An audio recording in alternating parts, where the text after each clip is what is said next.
Now, let's dive deep into this big LGBTQ story for today. I'm Dino Mosquera, and let's queer up health. Surge in LGBTQ identification among teen girls linked to rising suicide rates. A new study published in Educational Researcher reveals a sharp rise in the number of high school girls identifying as lesbian, gay, bisexual, or questioning, and a troubling parallel increase in suicidal thoughts, planning, and attempts. In 2021, nearly one-third of the U.S. high school girls surveyed identify as LGBTQ, up from 22% just 2 years earlier. Researchers Mollie T. McQuillan, PhD of the University of Wisconsin-Madison, and Joseph R. Cimpian, PhD of New York University, analyzed data from over 44,000 students gathered through the youth risk behavior surveys between 2015 and 2021. Their findings show LGBTQ identification among girls rose from 15% in 2015 to 34% in 2021, while boys saw a smaller increase from 6 to 9%. During the same period, suicidal ideation among girls increased from 23% to 29%, and 23% reported making a suicidal plan in 2019. LGBTQ girls consistently reported higher rates of suicidal thoughts compared to heterosexual peers. McQuillan told Helio, quote, "Physicians should be aware that the parallel trends of suicidality among adolescents, girls, and LGBTQ adolescents appear to be related. It is crucial for physicians to continue educating themselves about gender and sexual orientation to provide affirming care."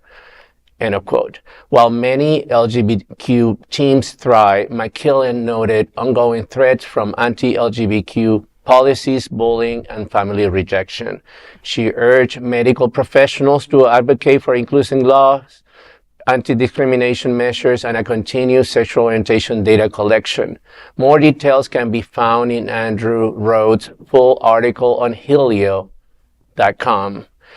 I'm not surprised that this is happening. I mean, you could see it particularly with the current administration and how they are targeting us, and also the rise of social networks, and how cyberbullying, even though Melania Trump just tried to be best, is not reflected in her husband's policies against our community. But to see that the Trump administration, Ron DeSantis, and all that, in our states are going against our community. And it's not just the trans community, which is a low fruit for them, and they go for it because it brings them some kind of, wins in many ways. But they're going against gays, lesbians, and, particularly, let's face it, I mean, young girls are very cruel, and cyberbullying among young girls at school is mind-blowing when you see the things that are happening, that girls are reacting this way, and that somehow it's overlooked, that parents are not paying attention, or teachers, because even if they want to talk to teachers, sometimes they get a backlash, the teachers. Yeah.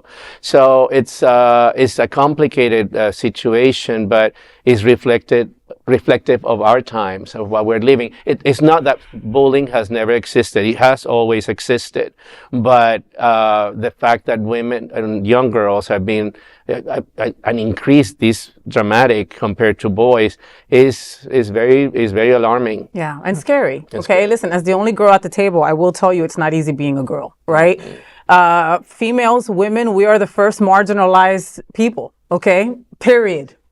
Okay, so it's not easy being a girl. Now, being a queer girl is on a whole other level, right? Yes, there is, of course, there's bullies and stuff like that, but I mean, there's no reason why a 12-year-old kid should have a suicide plan. That breaks my freaking heart. You know, the Trevor Project has told us every single year that suicidal ideology is very high among queer kids, that 9 out of 10 LGBTQ kids have tried to kill themselves. That's not freaking fair. You know, it really isn't fair. And it's the world that we're living in right now. You know, Gil, how does this wash over you? So ultimately, I was actually doing some very quick math, and I think the number I'm about to reveal to you is a little bit staggering. So based off that 44,000, that equates to 15,000 kids have thought about this. Girls. Yes, 15,000 girls who have thought about this. So I want you to really put that in perspective. Even if it's just a fraction, you're still looking at thousands of lives that have been lost from us, that we should have done a better job in saving. And frankly, I think the root of this is getting back to remembering how to be decent human people again. At the end of the day, I think that's the biggest thing that's been missing in society is basic human decency and dignity and respect for your fellow individuals. And love your kids.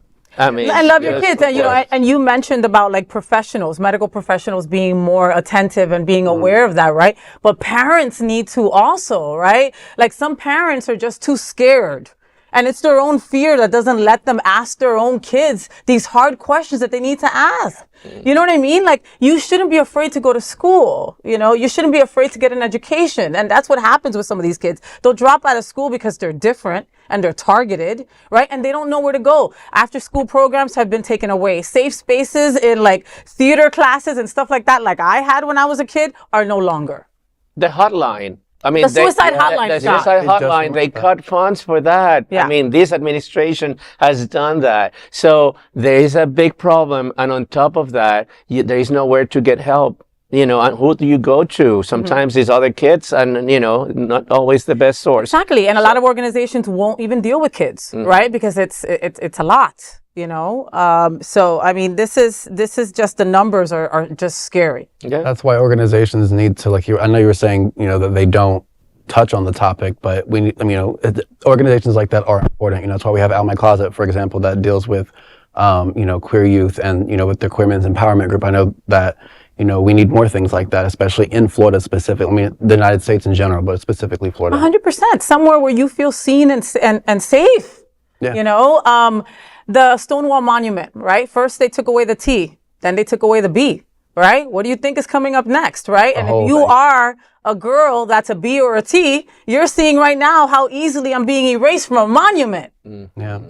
What they're doing is they're tapping onto, like you were saying, things that are low-hanging fruit. They're testing it, and they're seeing what they're allowed to get away with, and then, okay, well, that worked, so we're going to try this one, and we're going to get to the top of the tree and, you know, chop the whole tree down. That's right. They're going up. They're going up that ladder, and they will get to us. If you think that it's not going to impact us and it's only going to be transgender people, you're wrong. It's going to be all of us. It's going to be all of us. And like you said in the story, our numbers are going up, right? And there's strength in numbers.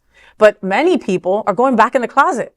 Okay? I know 3 women that are like have decided to not continue having same-sex relationships anymore because of the current administration. I also know 2 transgender friends of mine who have detransitioned because they've decided that they can't. That's exactly right. They can't. Once they receive something in the mail giving them their dead name and their dead gender, they're like, it's not worth it. I'm not going to win. Yeah, no, I was reading about the resurgence of the conversion therapy movement, and you know, things that we thought were already gone is coming back because people just feel like, you know, there must be a way for me to correct myself. This is so wrong because this is what they sell you, and they don't want to, you know, go there, or they're depressed or, you know, suicidal. So this is the current state of affairs in this country. I can't believe that we're talking about this, but it's happening. It's dangerous. Yeah. Well, that is the big LGBTQ story for today. There is no other queer nonprofit media platform like this in the entire world. Support our LGBTQ stories by subscribing and sharing Queer News Tonight.